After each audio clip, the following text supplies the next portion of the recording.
આજે આપણે MHI 02 ની અંદર આધુનિક વિશ્વના ઇતિહાસ વિશે વાત કરીશું.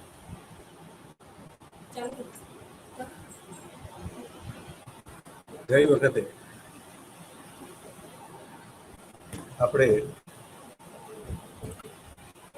આધુનિક વિશ્વ એટલે શું સમજી ગયા હતા. આધુનિક વિશ્વની અંદર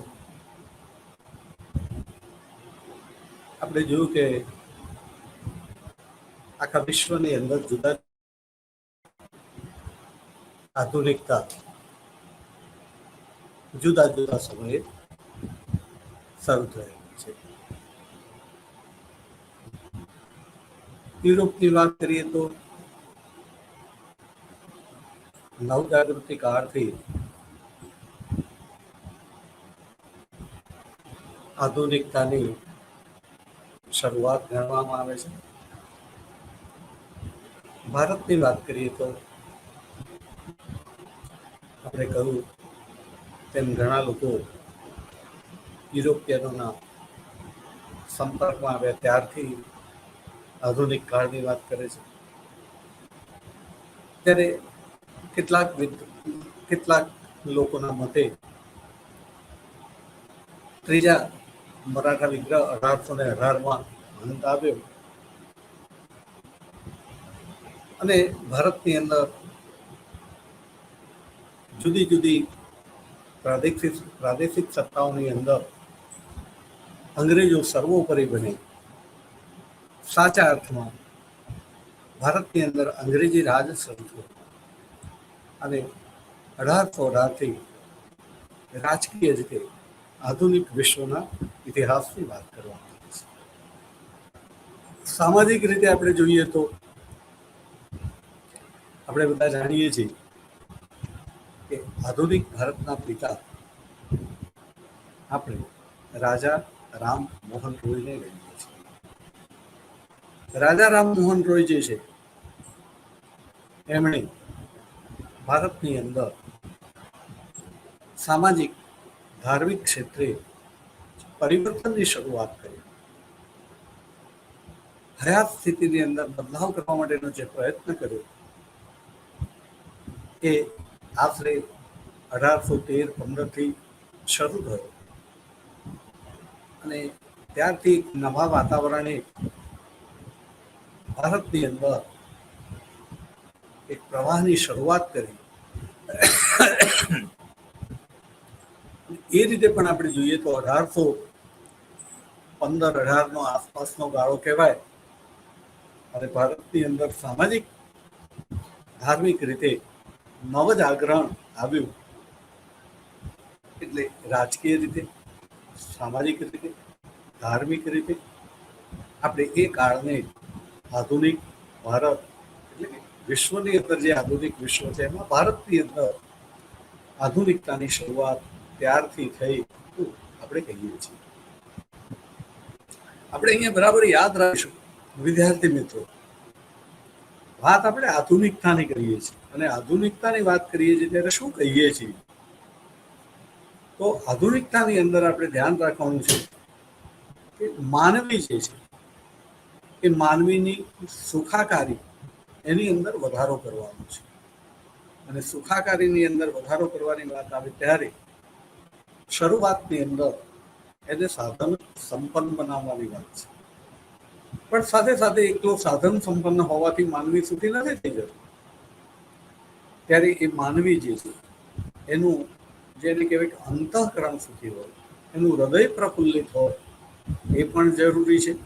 અને આપણે આધુનિકતાની જ્યારે વાત કરીએ ત્યારે એ બાબતોને પણ ધ્યાનમાં રાખીશું.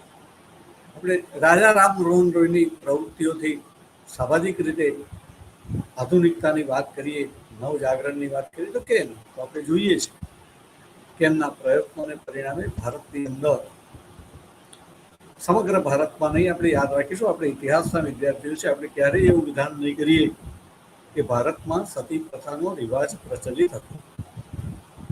ભારતની અંદર, સમગ્ર ભારતની અંદર અને સમગ્ર જાતિઓની અંદર ક્યારેય સતી પ્રથાનો રિવાજ પ્રચલિત ન હતો.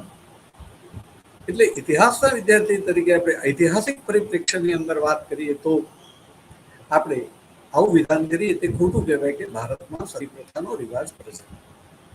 ઇતિહાસ એટલે ક્રમ, ઇતિહાસ એટલે સમય અને સ્થળ.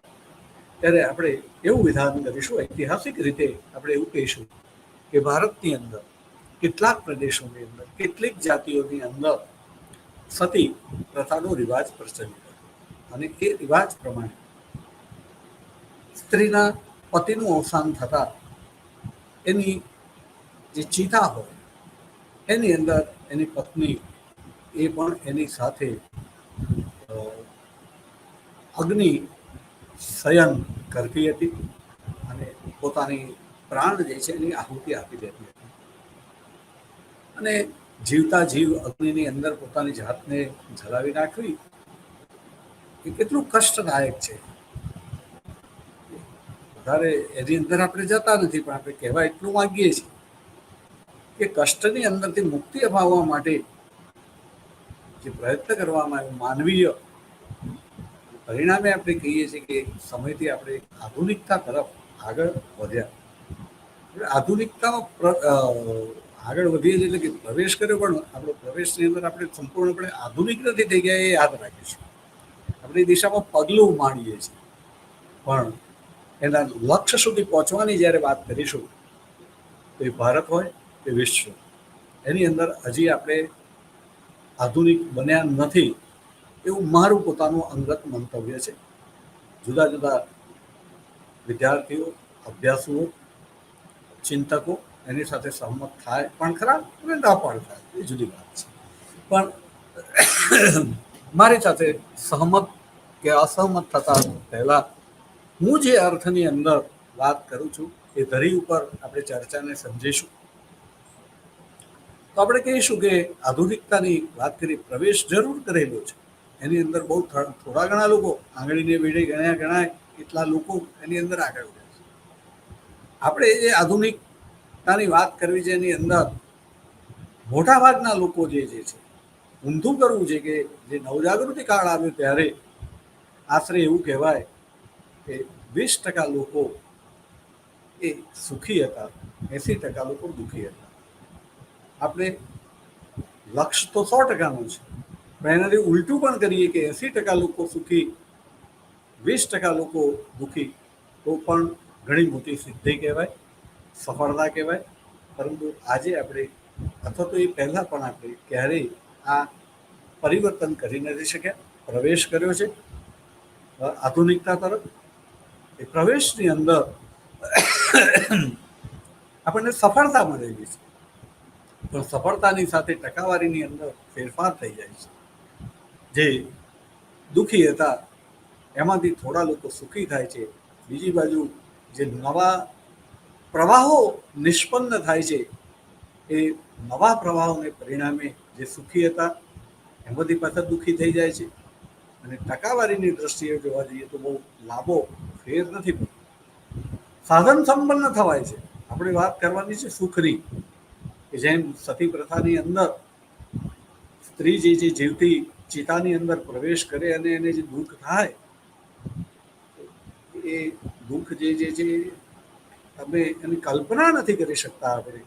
આપણી એક આંગળી અગ્નિની અંદર જે છે એ છે દાજી જાય તો પણ આપણને સહન નથી થતું.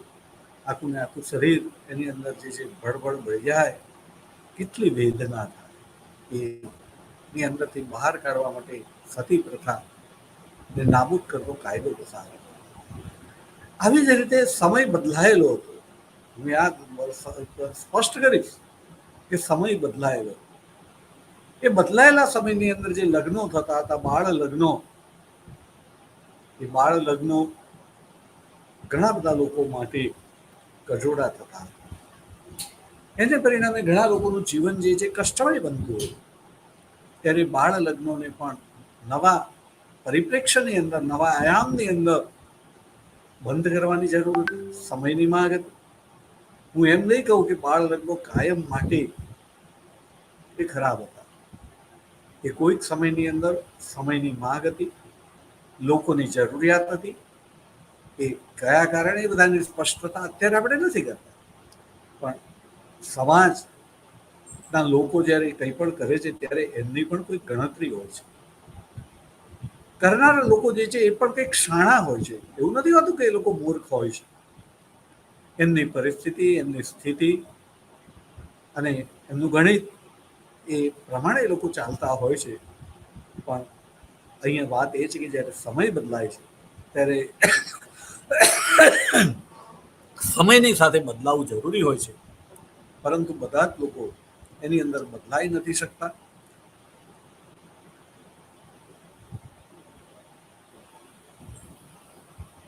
અને જે લોકો બદલાય છે એ લોકો આધુનિકતા તરફ પ્રવેશ કરી રહ્યા છે એવું આપણે કહીએ તો આપણે કહીશું કે બાળ લગ્નો અટકાવવા એ સમયની માંગ હતી, સાચી માંગ હતી. એના દુષ્પરિણામો હતા. બીજી બાજુ જે સમય બદલાતો હતો એની અંદર બાળ લગ્નો ન કરવામાં આવે તો એના શું પરિણામો આવે તેવા હતા. અને પરિણામે બાળ લગ્ન અટકાવવા માટે વય લગ્ન માટેની સંમતિ, વય મર્યાદા જેને કહેવાય કે ધારો પસાર કરવામાં આવ્યો. લગ્ન માટેની વય નક્કી કરતો, સંમતિ આપતો કાયદો પસાર કરવામાં આવ્યો. એ પણ આધુનિકતા તરફની વાત છે. તો બધું આપણે જોઈએ છે કે રાજા રામમોહન રાય જે કંઈ પ્રવૃત્તિઓ શરૂ કરી અને એની અંદરથી જે બીજારોપણ થયું, એમાંથી છોડ ઉગ્યા, વૃક્ષ ઉગ્યા અને એને પરિણામે ભારત આધુનિક કાળની અંદર આગળ. આર્થિક રીતે વાત કરીએ તો 1850 પછીનો સમયગાળો જે છે એની અંદર આપણે એવું કહીશું કે આપણે આધુનિકતા તરફ આગળ વધ્યા. કારણ કે 1850 પહેલા ભારતની અંદર મોટે ભાગે ગૃહ ઉદ્યોગો, લઘુ ઉદ્યોગો દ્વારા ઉત્પાદન થતું હતું. ભારતની અંદર સંગઠિત ઉદ્યોગોનો વિકાસ 1850 પછી થયો. 1854ની અંદર મુંબઈની અંદર કાવસજી દાવર દ્વારા પહેલી કાપડ મિલ શરૂ થઈ અને એ સાથે સંગઠિત ઉદ્યોગોની શરૂઆત. આ પ્રકારે આપણે વાત કરીશું કે આર્થિક રીતે 1850 પછી આપણે આધુનિકતાની અંદર પ્રવેશીએ છીએ. પણ મેં કહ્યું કે એ આધુનિકતા શબ્દને આપણે સાપેક્ષ રીતે જોઈશું. કોઈ ખોટું નથી, પણ સાથે સાથે કોઈ સંપૂર્ણ સાચું પણ નથી, એનું પણ આપણે ખ્યાલ રાખીશું. તો જે અર્થમાં આપણે આધુનિકતા કહીએ, જે અર્થમાં છે, પરંતુ આપણે કહીએ કે જે અર્થની અંદર આધુનિકતા નથી આવી એને પણ આપણે ધ્યાનમાં રાખીશું અને એ આપણે હજી લાવવાની છે. આપણે જોઈશું કે જે નવ જાગૃતિ કાળથી આપણે શું કર્યું અને કેટલા આધુનિક થયા. પ્રયત્નો આપણે જરૂર કરેલા છે અને પ્રયત્નો જે કંઈ થયા એને આપણે બિરદાવવા. આપણે નિષ્ફળ કેમ ગયા છે તો મારી દ્રષ્ટિએ આપણે સમગ્ર સમાજ જે છે એને સમજાવવામાં સફળ નથી થયા. દાખલા તરીકે સ્વચ્છતા હોય તો સ્વચ્છતા જાળવવાથી આપણને અને બીજાને પણ ફાયદો છે, એ સમજાવવામાં હજી આપણે સફળ નથી થયા. અને પરિણામે ઘણા બધા લોકો એ પોતાની આસપાસમાં જ કચરો જ્યાં ભેગો થતો હોય, ભેગો કરી શકાય એવા સાધનો મૂકેલા હોય ત્યાં કચરો નાખવાની જગ્યાએ ગમે ત્યાં કચરો નાખી દે છે. એવી જ રીતે કચરો જે છે એનું વર્ગીકરણ કરવામાં આવેલું હોય છે, ક્લાસિફિકેશન કરવામાં આવેલું હોય છે. સૂકો કચરો જુદો, ભીનો કચરો જુદો, મેડિકલ વેસ્ટ જુદો, આપણી મોબાઈલ ને બધું જે ટેકનોલોજીકલ વેસ્ટ છે એ જુદો આવે. દરેકનું ક્લાસિફિકેશન પ્રમાણે એને કચરાને યોગ્ય જગ્યાએ જ નાખવું જોઈએ. એની જગ્યાએ ગમે તે જગ્યાએ ગમે તે કચરો નાખવામાં આવે અને ઘણી વખત તો બહુ બધા લોકો હજી પણ એ કચરો કચરા પેટીમાં પણ નાખતા. આપણે કહીએ કે સમજાવવામાં જ્યારે નિષ્ણાત પ્રાપ્ત થતું નથી, એમ આપણે જે પ્રયત્નો જે લોકોએ કરેલા છે એ પ્રયત્નોને એ લોકોને આપણે જેટલી સલામ કરીએ એટલું ઓછું છે.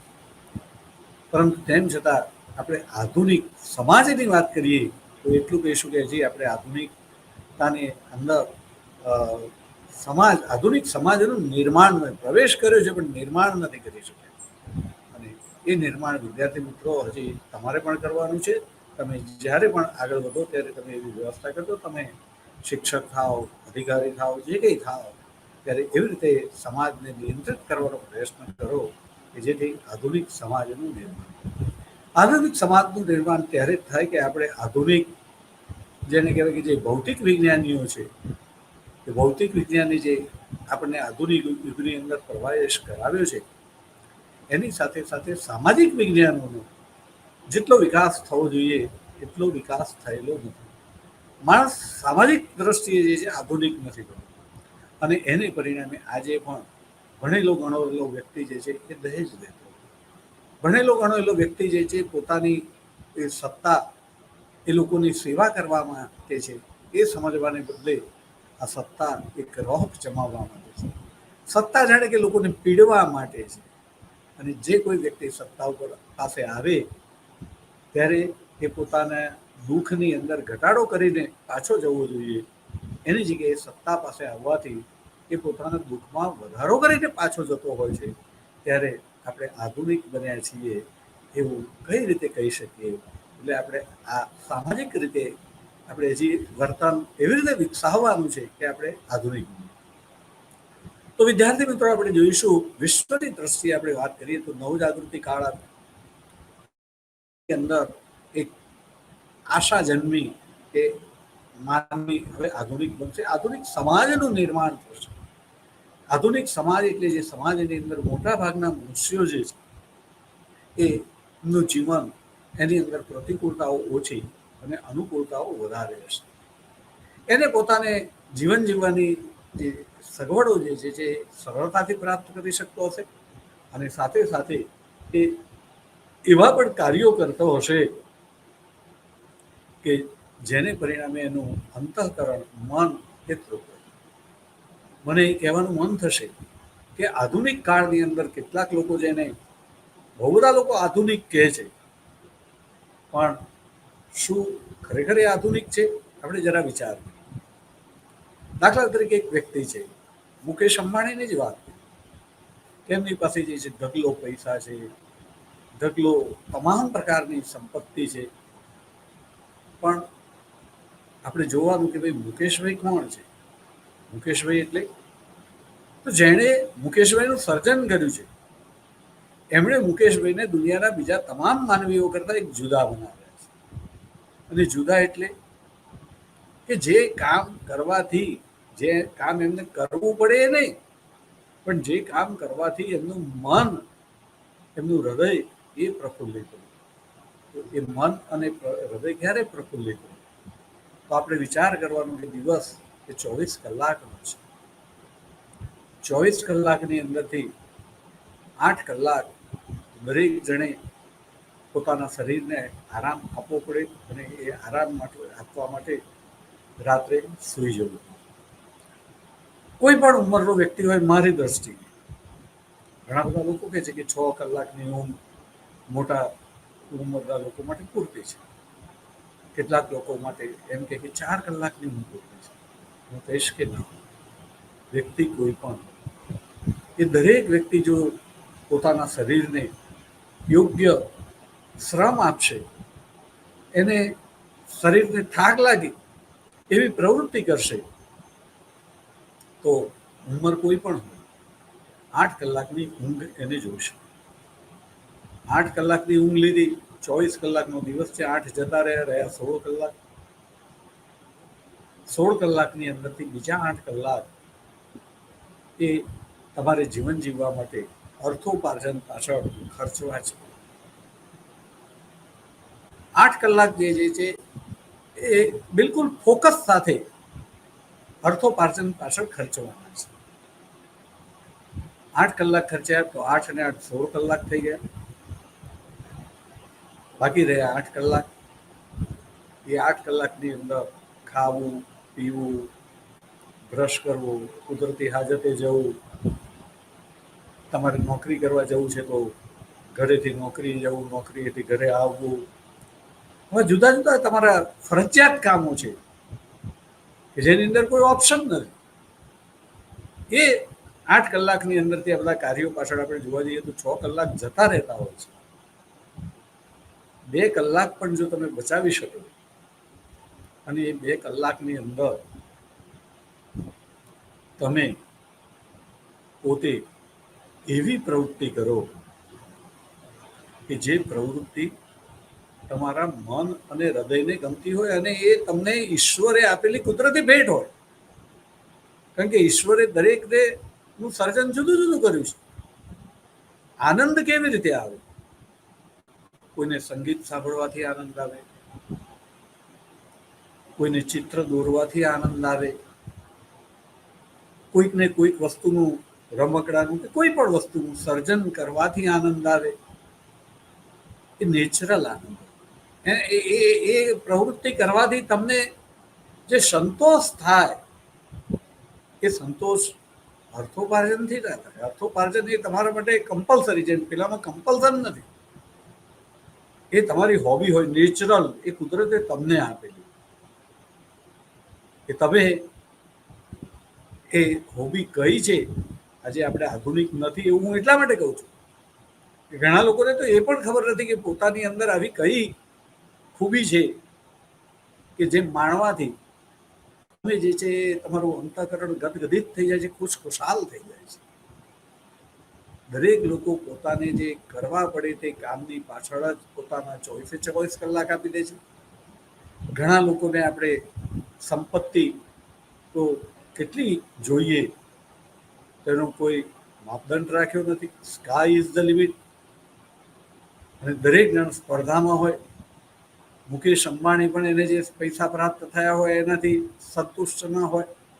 એને એમ થાય કે અદાણી આગળ નીકળી ગયા મારાથી. અદાણીને એમ થાય કે હું મુકેશભાઈથી પાછો આવી ગયો, પાછો આગળ નીકળું કે બીજા કોઈનાથી આગળ નીકળું. અને માત્ર ને માત્ર અર્થોપાર્જન પાછળ 8 કલાક કરતા વધારે સમય ખર્ચી નાખવામાં આવે તો એ વ્યક્તિ સફળ નથી, એ વ્યક્તિ આધુનિક નથી. માણસે જે છે અર્થોપાર્જન પાછળ 8 જ કલાક ખર્ચવાના અને ઓછામાં ઓછા 1-2 કલાક કે પોતાનું જે અંતઃકરણની અંદરથી જે કુદરતે આપેલી ગિફ્ટ છે કે જે બીજા પાસે નથી, તમારા પાસે છે, સવિશેષ છે કે તમે ખૂબ સારું ચિત્ર દોરી શકો છો, ખૂબ સારું સંગીત વગાડી શકો છો. તમે જે છે સાંજે ફરવા જાઓ તો તમને જે આનંદ આવે છે બીજા બધાને આનંદ ના આવે, જે તમને આનંદ આવે. ઘણાને નવા નવા કપડાં પહેરીને ફરવા જવાથી આનંદ આવે, ઘણાને જે છે નવું નવું રસોઈ બનાવવાથી આનંદ આવે. એ જે હોય તે પણ તમારો આનંદ એ તમને માણવા માટે પૂરતા પૈસા પણ હોય અને પૂરતો સમય પણ હોય એવા સમાજનું તમે નિર્માણ કરેલું હોય તો તમે આધુનિક સમાજમાં છો એવું મારી દ્રષ્ટિએ જે કહી શકાય. તો આપણે જે છે આ રીતે જોવા જઈએ તો બહુ બધા લોકો એ જીવતા જ નથી હોતા, એમને ખબર જ નથી હોતું કે પોતે કેવી રીતે જીવે છે.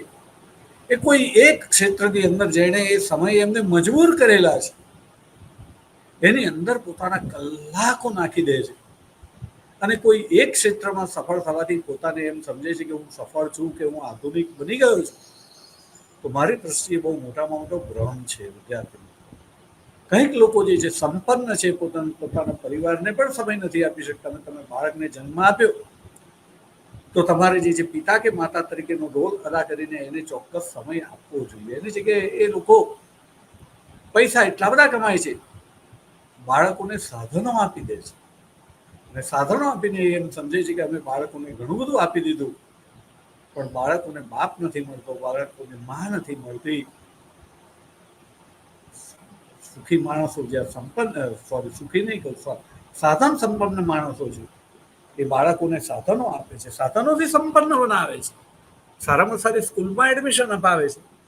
ડ્રાઈવર જે છે ગાડી લઈને મૂકવા જાય, લેવા જાય.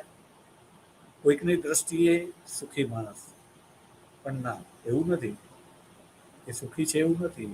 એ આધુનિકતા નથી. આધુનિકતાની અંદર જે છે એ હૃદય અને મન જે છે તૃપ્ત હોવા જોઈએ, ત્યાંમાં સંતોષ ન હોય.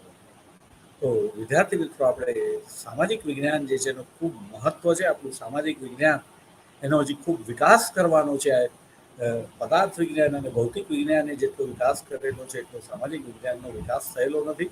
એનો વિકાસ કરવો જરૂરી છે. એકબીજાના પૂરક બનશે તો આધુનિક સમાજનું સાચા અર્થની અંદર નિર્માણ થશે. અન્યથા આપણે જોઈએ છીએ કે એક બાજુ વિકાસ છે, પણ હાલ તમે જે છે ઇઝરાયલ ને હમાસ ને એની સ્થિતિ જુઓ છો કે જેની અંદર લોકો કેવી પરિસ્થિતિની અંદર જીવી રહ્યા છે. આપણને કલ્પના પણ નથી, આપણે મહેસૂસ પણ નથી કરી શકતા કે આપણે કઈ પરિસ્થિતિની અંદર એ લોકો જીવી રહ્યા છે ને એવી પરિસ્થિતિનું આપણું નિર્માણ થાય. આપણે કઈ રીતે આધુનિક કહીશું? રાજકીય રીતે આપણે યુદ્ધોને અટકાવવા માટે રાષ્ટ્રસંઘનું નિર્માણ કર્યું. એની અંદર કોઈ ખામીઓ રહી ગઈ હતી તો એને દૂર કરીને આપણે સંયુક્ત રાષ્ટ્રસંઘનું નિર્માણ કર્યું. આજે એ સંયુક્ત રાષ્ટ્રસંઘ યુદ્ધને અટકાવી શકતો નથી, જાનહાનિને રોકી શકતો નથી, લાચાર બનીને જોયા કરે છે. ત્રીજું વિશ્વયુદ્ધ નથી થયું એમ કરીને સંતોષ માની શકે, પણ એ સંયુક્ત રાષ્ટ્રસંઘની રચના એને માટે થઈ ગઈ હતી કે નાનામાં નાના દેશને પણ એ ગેરંટી આપે કે જો તમારા ઉપર કોઈ બળવાન રાષ્ટ્ર આક્રમણ કરશે તો આ સંયુક્ત રાષ્ટ્ર સંઘ રૂપી સંઘ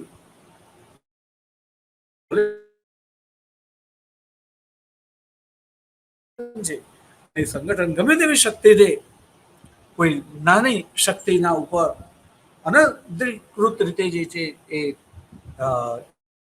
નિયંત્રણ કરતા એને અટકાવશે. આપણે જોઈએ છીએ કે આવું નથી. આપણે એવું નથી કહેવા માંગતા કે ઇઝરાયલ દોષિત કે હમાસ દોષિત, કોઈ પણ હોય, પણ સવાલ એ છે કે યુએન જે છે દોષિતને અટકાવી નથી શકતું, એ નિર્દોષ વ્યક્તિને ન્યાય નથી અપાવી શકતો. તો આધુનિક સમાજ આપણે કહીશું કે હજી નિર્માણ કરવાનું છે. જ્યારે ફરીથી ઇતિહાસ લખાશે ત્યારે આ કાળ જે છે એને કંઈક નવું નામ આપવું પડશે અને આધુનિક વિશ્વના નિર્માણને હજી આપણે કરવાનું છે અને નવો કાળ આવશે. તો આપણે જોઈશું કે આધુનિક વિશ્વ નવજાગૃતિ કાળથી શરૂઆત થઈ, ધર્મ સુધારણાનું જે કંઈ ઘટના બની એણે એની અંદર ઓર થોડુંક આગળ વધાર્યું, એને ગતિ આપી, એની અંદર વધારે લોકોને જોડ્યા, ભૌગોલિક શોધખોળો થઈ, એ ભૌગોલિક શોધખોળોએ પણ એની અંદર ઉમેરો કર્યો. આપણે જોઈએ છીએ કે રાજા સામંતશાહી યુગની અંદર શક્તિહીન હતો,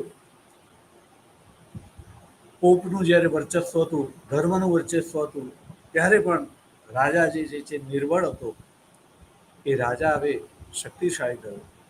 શક્તિશાળી રાજાશાહીનો યુગ આવ્યો. વિશ્વની અંદર ઘણા બધા દેશોની અંદર ઘણા બધા રાજાઓ એટલા બધા શક્તિશાળી થયા કે જેને પરિણામે એ લોકો ને અરે પ્રજાને એવું લાગ્યું કે હવે આપણું ભલું થઈ જશે. લુઈ 14મો ફ્રાન્સની અંદર કહેતો હતો કે હું જે રાજ્ય છું એટલું બધું એ શક્તિશાળી, જે સામંતશાહી શાસન વ્યવસ્થાની અંદર રાજા એટલો શક્તિશાળી ના હતો. એની કે રાજાને શક્તિશાળી એટલા માટે બનાવ્યો હતો અથવા તો રાજા બન્યો હતો, એને પ્રજાનું કલ્યાણ કરવું હતું. એમ લાગ્યું કે રાજા જો શક્તિશાળી હોય તો પ્રજાનું કલ્યાણ વધારે સારી રીતે થઈ શકે. રાજા શક્તિશાળી થયો, લુઈ 14મો થયો, પીટર ધ ગ્રેટ થયો, કેથેરાઇન થઈ, એલિઝાબેથ થઈ, બીજા પણ ઘણા બધા. પણ પ્રજાની વાત કરીએ તો પ્રજાને એના મીઠા ફળ ટકાવારીની દ્રષ્ટિએ કહીશું પરિવર્તન ચોક્કસ આવ્યું છે. એક વર્ગની અંદરથી બીજા વર્ગમાં ને બીજા વર્ગમાંથી પાછું પ્રથમ વર્ગમાં ને એવું પરિવર્તન આવે છે, પણ ટકાવારીની દ્રષ્ટિએ આપણે આનંદ લઈ શકીએ એવા પરિવર્તનો નથી આવે કે પ્રજા એના મીઠા ફળ ખાધી. આપણે તણાવ મુક્ત, જેને આપણે કહીશું કે જે લોકો સુખી કહીશું, એટલે સુખી એ છે કે પોતે જે પણ પરિસ્થિતિમાં છે એ પરિસ્થિતિથી સંતુષ્ટ છે અને એને એનો આનંદ છે. એ સાથે સાથે આપણે એ પણ યાદ રાખીશું કે બહુ બધા લોકો જ્યારે પોતાને દુઃખી ગણે છે અથવા તો બીજા લોકો એ બીજા લોકોને દુઃખી ગણે છે ત્યારે એ સરખામણી કરે છે. પણ બીજી બાજુ આપણે એ આધ્યાત્મિક રીતે પણ જોવાનું છે, ફિલોસોફિકલ આસ્પેક્ટથી પણ જોવાનું છે. પૃથ્વી ઉપરના કોઈ પણ માનવી જ્યારે કોઈની સરખામણી નથી કરી રહેલો, એ પોતે પોતાના વિચારોની અંદર મગ્ન છે, ત્યારે પૂછવામાં આવે તો એ દુઃખી નથી હોતો. હા, જેવું એની સમક્ષ સરખામણી શરૂ થાય છે, કોઈની સાપેક્ષે જ્યારે વિચાર કરે છે ત્યારે એને એવું થાય છે કે હું દુઃખી છું. પણ જ્યારે સરખામણીમાં નથી, કોઈની સ્પર્ધામાં નથી, તો સાથે સાથે જગન નિયતાએ એવું તમારું સર્જન કરેલું છે કે તમને એવું નથી લાગતું કે તમે દુઃખી છો. તમે જે પણ પરિસ્થિતિમાં છો એ પરિસ્થિતિની અંદર તમે જે છો એ બરાબર છો. બરાબર શબ્દ છે એ બરાબર છે અહીંયા, અને એવું લાગે છે કે તમે બરાબર છો. હા, બરાબર એવું કહે છે કે બધું બરાબર. તો અહીંયા સાથે સાથે એ પણ યાદ રાખવાનું છે કે બરાબર કેમ બરાબર છે. સરખામણી નથી ત્યારની વાત છે. જેવી સરખામણી થઈ ત્યાં તો બધા જ દુઃખી છે. સરખામણી નથી ત્યારે બનાવ્યું છે જગત